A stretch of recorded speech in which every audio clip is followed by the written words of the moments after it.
Today we're going to demonstrate Scope's Ntcip interface. ATI developed standalone libraries that can be integrated into any program besides Scope. These libraries implement Ntcip 1201 and 1202 protocols and can be easily extended to implement any Ntcip specification.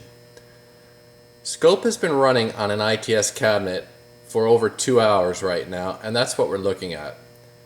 We notice that all the phases are in max recall.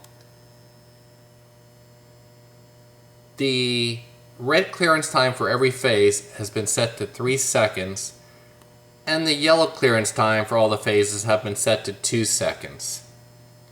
Currently, we're executing in phases 4 and 8.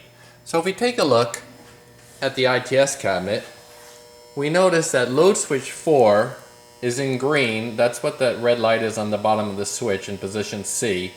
B is yellow, red is A, and we don't have load switches for phases 7 and 8. So right now we're only looking at phase 4.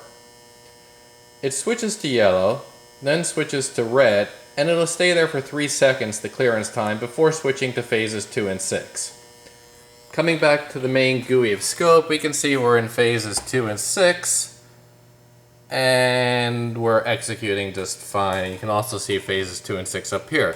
So what we're going to do is we're going to change the red clearance time for all the phases from 3 to 6. We're going to see if that clearance time is reflected in the Scope GUI, and then we're going to see if it's reflected on the load switches. We're going to change this clearance time by simulating a central management system sending a command via Ntcip. Here's the command right here. Here's the simulation.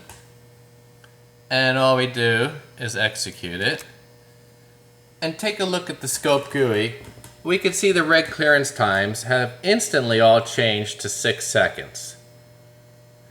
Now, the split times get computed when the phase right before the phases run, so that's why you only see the phases that have run have changed to 38, but the phases that haven't run yet are still, or 31, excuse me, but the phases that haven't run are still at 28. Now let's take a look on the actual hardware, and you can see right now we're in phase 3 and 7, and we're in green, which is C on the load switch. We've moved to yellow. We're now in red, and notice it's taking much longer than 3 seconds. It's taken 6 seconds before the next phases will occur. And there it goes to phases 4 and 8. And again, we don't have load switches 7 and 8 here. It's just the cabinet doesn't have them.